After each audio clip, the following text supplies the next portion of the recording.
नमस्कार दोस्तों, India education civil service में आपका स्वागत है। मैं आपको आज बैंक पीओ का सिलोगिज्म के बारे में बताने जा रहा हूँ। ठीक है, सिलोगिज्म का जो प्रोसेस होता है उसमें बहुत सारे क्वेश्चंस इस तरह से पूछे जाते हैं कि स्टूडेंट एग्ज़ाम के वक्त कंफ्यूज कर जाते हैं। तो आपको कंफ्यूजन नहीं करना है, केवल इस बातों को ध्यान से देखना है और समझना है। ठीक है, सबसे पहला सिलोगिज्म जो होता है ये आपके बैंक पीओ में आपको 5 मार्क्स का मिलता है। ठीक है, 5 मार्क्स से पूछे जाते हैं, क्लर्क हो या पीओ हो, इन सभी एग्ज़ामों में। ठीक है, तो सिलोगिज्म में 2 टर्म होता है, एक होता है सब्जेक्ट और दूसरा होता है प्रेडिकेट।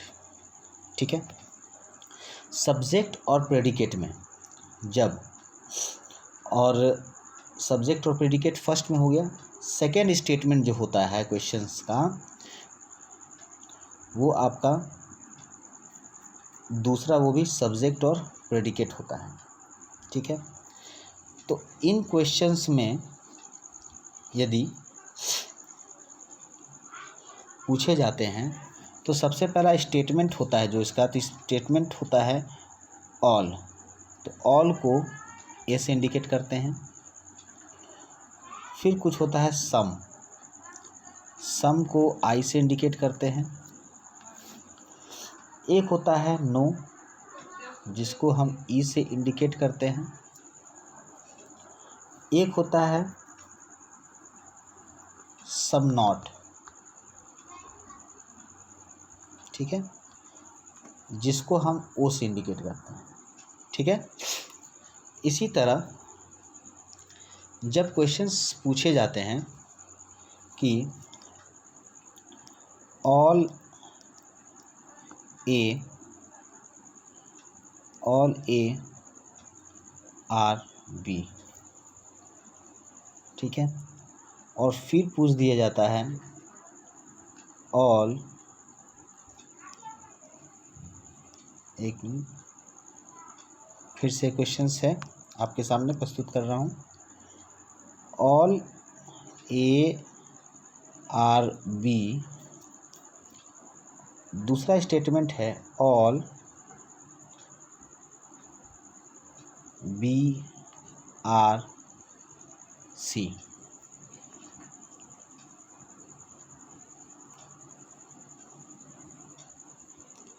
तो इसका ये क्वेश्चंस कैसे बनेगा, 2 तरीका होता है, एक तो आपका लॉजिकल डिडक्शन पर और दूसरा वेन डायग्राम। तो सबसे पहले हम वेन डायग्राम पे चलते हैं। तो जो ऑल होता है ए, वो आपका सेंटर में जाएगा, ऑल ए आर बी, ये आपका बी हो गया। ऑल बी आर सी, अब क्या होगा, ये बी जो है आपका सी हो गया। ठीक है, तो इस तरीके से क्वेश्चन जो पूछा गया एग्ज़ाम में, तो आप ध्यान रखिएगा, जब हम सेंटर से बाहर की ओर चलेंगे सारे स्टेटमेंट ऑल में होंगे, सारे स्टेटमेंट ऑल में होंगे, यानी कि ऑल ए आर बी होगा, ऑल ए आर सी भी होगा, फिर ऑल बी आर सी होगा। ये स्टेटमेंट आपके सही होंगे। अगर क्वेश्चंस, अगर इसका वेन डायग्राम अगर हमारा आउटसाइड से इन साइड की ओर जा रहा है तो सारे स्टेटमेंट आपके सम में होंगे, और इसी से हम लोग अपने क्वेश्चन को, स्टेटमेंट्स को मिला लेंगे और इसी बेस्ड पर हमारा वो आंसर सही हो जाएगा। ठीक है, तो मैं अब आपके सामने वो फॉर्मूला लिखने जा रहा हूँ जो बहुत ही इम्पोर्टेंट है। ठीक है,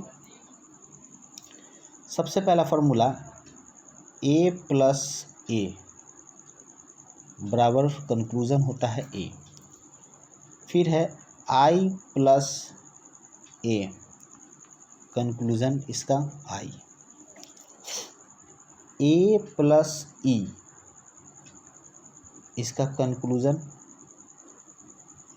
नो होता है। ठीक है, इसका नो होगा।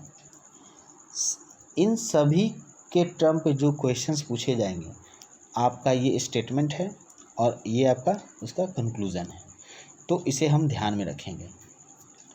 नेक्स्ट वो क्वेश्चंस फार्मूला है जो आपका, जिसमें कोई कंक्लूज़न नहीं होता है, तो वो कंक्लूजन्स को हम लोग अब फिर से उस फॉर्मूले को लिखेंगे। सबसे पहला I plus I, no conclusion, ठीक है, नो कंक्लूजन।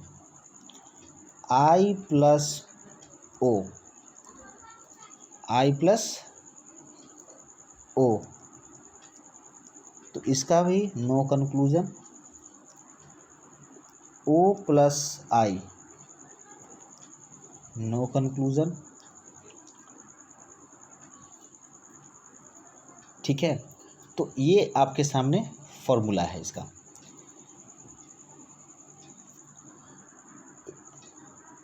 एक होता है E प्लस आई, इसका कंक्लूजन आपका O होगा, O स्टार, ठीक है। एक होता है I प्लस ई, इसका आपका कंक्लूजन O होगा। नेक्स्ट है आपके पास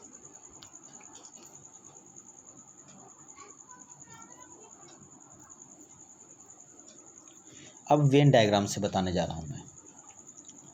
तो मैं पहले भी वेन डायग्राम से बतला चुका हूँ कि जब कुछ टर्म आपके सेंटर से बाहर की ओर जाते हैं, सेंटर से बाहर की ओर जाते हैं, ठीक है,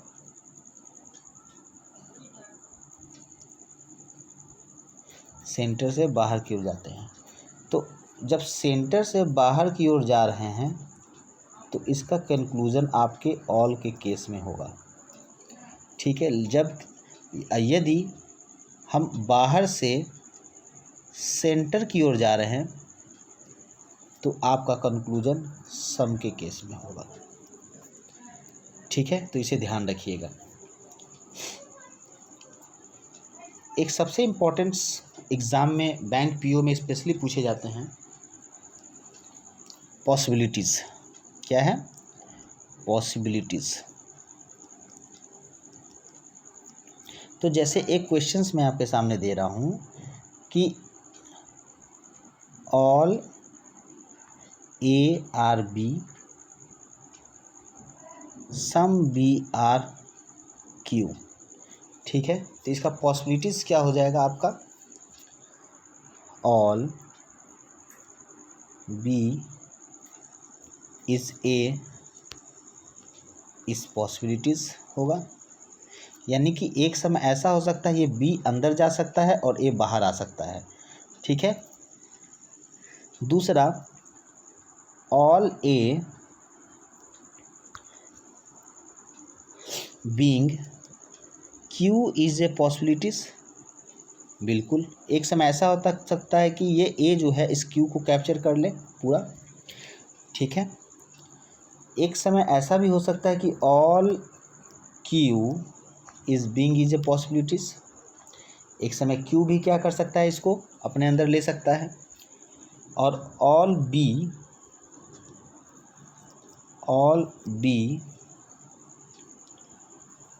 is Q is a possibilities, जो बी है एक समय हो सकता है कि क्यू जो है बी को अपने अंदर रख ले, ठीक है।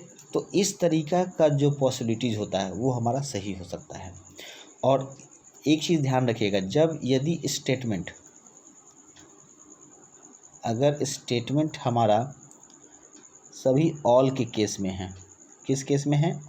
ऑल के केस में होगा जब स्टेटमेंट, ठीक है, तो उसमें ऑल एंड सम ये दोनों पॉसिबिलिटीज़ होंगे, ये दोनों पॉसिबिलिटीज़ होंगे, ठीक है। नेक्स्ट है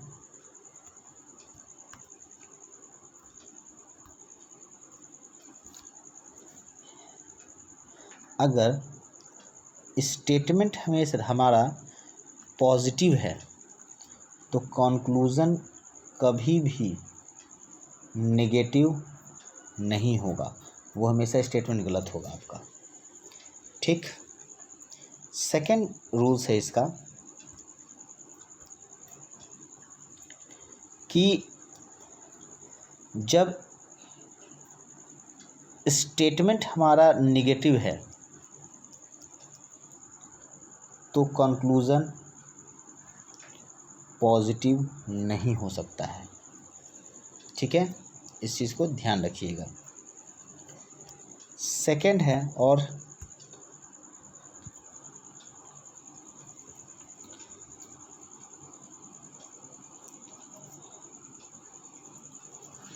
सेकंड टर्म में जो दिया जाता है वो क्वेश्चंस स्पेशल फोकस करने का ये होता है कि जब भी हम क्वेश्चंस को बनाएं तो उस क्वेश्चंस को सबसे पहले दो तरीके से, एक एनालिटिकल मेथड से और दूसरा आप वेन डायग्राम से उसको बनाएं। अभी इस वीडियो में मैं केवल आपको फॉर्मूला बताया हूँ और उससे संबंधित कुछ क्वेश्चंस। अगर इसी वीडियो में मैं अगर उस क्वेश्चंस के साथ, इसके ट्रिक के साथ अगर उस क्वेश्चंस को भी तुरंत बताऊंगा तो बहुत से लोगों को ये समझ में नहीं आएगा। तो पहले मैंने इसको शॉर्ट में करके एक ट्रिक्स दिया हूँ कि इस ट्रिक्स को पहले जान लें, उसके बाद हम लोग क्वेश्चंस पे आएंगे। तो इस वीडियो में अभी तक इतना ही है। तो इसमें जो भी मैंने अभी एनालिटिकल मेथड बताया है या वेन डायग्राम बताया है, ये एक केवल बेस्ड है, जो आगे के वीडियो में भी मैं आपको वो ट्रिक्स बताऊंगा। तो इसके लिए घबराना नहीं है। अभी मैं और भी वीडियो बनाऊंगा जिसमें से आपको specially bank PO, SBI PO और आईबीपीएस पीओ में जो क्वेश्चंस आते हैं पॉसिबिलिटीज़ के से लेकर, मैं उनको सॉल्व करूंगा। ठीक है, तो इसके लिए ध्यान रखिएगा। तो सबसे पहले नेक्स्ट वीडियो के लिए आपको इस चैनल को सब्सक्राइब कर दीजिए, लाइक्स और एक कमेंट कर दीजिए कि ये वीडियो कैसा लगा। तब तक के लिए मैं इंडिया एजुकेशन सिविल सर्विस में आपसे इजाज़त लेता हूँ। इसके लिए मुझे धन्यवाद।